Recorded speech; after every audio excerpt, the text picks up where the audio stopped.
सिंधी ॿोलीअ जी शुरूआत ऐं तरक़ी। तहरीरी तौर ते सिंधी ॿोली जा तहरीरी तौर ते अंजाण अरबन जे दौर खां मिलनि था। अरबन सिंधी इल्म अदब जे हवाले सां खणी कमु न कयो, पर उन दौर में सिंधी आलम पंहिंजी ॼाण ऐं वाखाण सोभ अरबुस्तान में फैज़ ॾियण विया। सिंधी ॿोली जा केतिरा ई लफ़्ज़ इस्लाम खां अॻु फतहनामे में मिलनि था, जेके माण्हुनि जा मक़ामी नाला, संग या इलाइक़ा ऐं हंध आहिनि। उन खां अलावा राजा ॾाहिर जी संदसि भाउ ॾहर सिंह सां ख़त व किताबत ऐं मोहम्मद बिन कासम जी हुजाज बिन यूसुफ सां ख़त व किताबत उन दौर जा पहिरियां नुस्ख़ा आहिनि। अरबन जे ज़माने जे हाकिम हारून रशीद जे ॾींहं में ॿिनि मुख़्तलिफ़ रिवायतनि में हिकु शेर मिलियो आहे, जंहिंखे सिंधी ॿोली जो चयो वियो आहे या वरी सिंध जे कंहिं शाइर चयो आहे। उन दौर जे अरबन जी तारीख़ मां मिलियल शेर ही आहे, अरह बरह कनकरा करा करे मंदरा, या इरा इसरा ककरे के करे मंदरा। अरबन जी तारीख़ जेका पोइ सिंधी में तर्जुमो थी में ॼाणायल आहे त इहो शेर फज़ल बिन यहया बरमकी आॾो सिंधी शाइर या सिंधी ॿोली में शेर पढ़ियो वियो, जेको पोइ तारीख़ में कलमबंद थियो। ॿी रिवायत मूजिब इहो शेर हज़रत बिलाल रज़ियल्लाहु ताला अन्हु नबी करीम सल्लल्लाहु अलैहि वसल्लम जन जे आॾो संदन ज़ात मुबारक जे शान में फरमायो। हू जेको अफ्रीकी ॿोली में चयो वियो आहे। ॾिठो वञे त मथियां लफ़्ज़ सिंधी ॿोली जा बिगड़ियल हालत खां पोइ बि कंहिं हल्की आंजाण सां बि नथा लॻनि। इन करे पोई रिवायत खे क़बूले सघिजे थो। अरबन जे ॾींहं में ई क़ुरान पाक जो अरबी मां सिंधी में तर्जुमो थियो।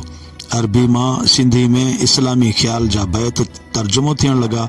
उन मां महसूस थिए थो त अरबन जे दौर में सिंधी में अहिड़ी ख़ासियत हुई जो उन ज़रिए इल्मी अदबी मक़सद जी कोशिश कई वञे। सिंध जो नामियारो मोरख पीर हसामुद्दीन राशिदी उन बाबति हिकु हंधि चवे थो, अरबन जे दौर में सिंधी ॿोली न फ़क़ति ॻाल्हाई वेंदी हुई पर लिखी बि वेंदी हुई, ऐं सन 270 हिजरी बमुताबिक़ 882 ईस्वी में क़ुरान पाक जो सिंधीअ जो पहिरियों तर्जुमो कयो वियो।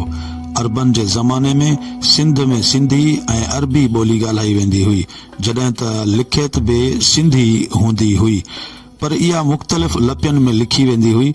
जॾहिं अरबन सिंध ते हमिलो कयो हो तॾहिं सभ खां वधीक बंभोर मुतासिर थियो। बाद में बंभोर जी खोटाई बाद आसारे क़दीमा जे माहिरनि देवनागरी लिपीअ मां सिंधी अखरनि में हिकु तहरीर लधी, जेका ठिकरनि ते उकरियल आहे। उन खां अलावा इस्माइली लिखियत जेका पीर सदरुद्दीन खोजन लाइ ठाही हुई, सा बि हथ आई आहे। अरबन जी हुकूमत खां वठी अंग्रेज़नि जे दौर ताईं सिंधी ॿोली तामीर वारे सफ़र में हलंदी रही। सूमरनि जे दौर में सिंधी ॿोली में सिंध जा रूमानवी किसा मशहूर थी मूसीक़ियत जो रूप वठी विया। लोक अदब जा इश्किया दास्तान हिन दौर जा ई आहिनि। सिंधी शाइरी जो हिन ज़माने में पीढ़ जो पत्थर रखियो वियो, यानी इस्लामी डिघा बैत जेके अरबी मां सिंधी में तर्जुमो थिया से तबलीगी तिर्ज़ जा सूमरनि जे दौर में मिलिया। हिंदी शाइरी जे फन ते ॿधल कलाम, दोहा, सुरठा, टिन सिटनि वारा बैत, दोहा छंद ऐं गिनान वसीए पखेड़ कंदे कच्छ, काठियावाड़, गुजरात, मानावाद, राजकोट, किलात, सिबी, भागनाड़, लसबेलो, मकरान, पिसनी, बहावलपुर, देरे गाज़ी खान, मुल्तान ऐं लाहौर ताईं पहुची वई। हर इलाइक़े में संदे पंहिंजा अलॻि अलॻि लहजा क़ाइमु कया ऐं मुख़्तलिफ़ ॿोलियुनि सां गाॾड़ थी नवां रंग ॼमाया, जंहिंजो असर अॼु ॾींहं ताईं मौजूदु आहे। मिसाल तौरु भागनाड़ में सिंधी आलमनि जे पहुचण सां सिंधी ऐं भागनाड़ी जो हिकु लहजो ठहियो। लसबेले में लासी ॿोली सिंधी जो लहजो आहे, जंहिंजो तुख़ुम सिंधी ॿोली मां आहे ऐं अॼु ॾींहं ताईं उन में सिंधी जो आम जाम असर मौजूदु आहे। बहावलपुर, डेरा गाज़ी खान, मुल्तान, रहमियार खान वारी सिराइकी पट्टीअ में ॻाल्हाई वेंदड़ ॿोली में त सिंधीअ जो काफ़ी असर आहे, बल्कि ईअं चइजे त ग़लति न थींदो त उन्हनि इलाइक़नि में ॻाल्हाई वेंदड़ सिराइकी सिंध जी आहे, जेका कंहिं बि सिंधी खे वॾे आराम सां समझ में अची वञे थी। अहिड़ी रीति सिंधी ॿोली में समन जे दौर में वुसत आई। काज़ी कादन जहिड़ो बुलंद पाए शाइर बि इन्ही ज़माने जो आहे जंहिं सिंधी ॿोली जी असली शक्ल में कलाम चयो। सिंध में दफ़्तरी धारी ॿोली जे ज़माने में निज सिंधी ॿोलीअ में चयल कलाम जो पहिरियों नमूनो काज़ी कादन जो कलाम आहे। मामूई फ़क़ीरनि जा बैत पिण हिन दौर जा आहिनि।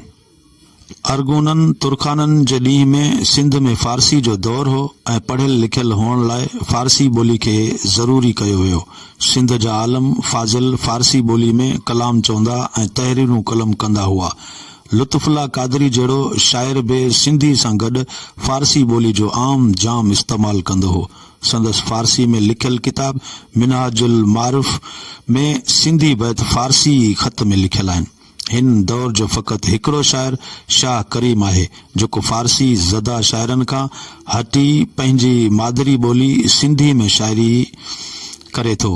शाह करीम पंहिंजे दौर जे मशहूर शाइर काज़ी कादन जो कलाम तमामु घणो पसंदि कंदो हो ऐं उन जा कुझु बैत बयानुल आरफीन में आयल आहिनि, जंहिं मां अंदाज़ो थिए थो त काज़ी कादन शाह करीम जहिड़े शाइर खे बि मुतासिर कयो।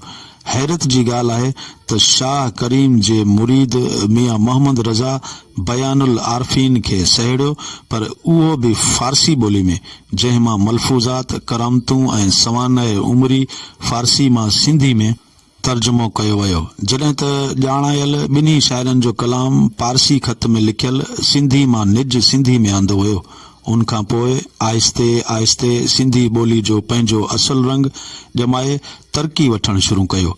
शाह इनायत रिज़वी जो कलाम ऐं पीर मोहम्मद लखवीअ जो कलाम सिंधी ॿोली खे धारियुनि ॿोलियुनि खां ॿाहिरि कढण में मददगार साबित थियो।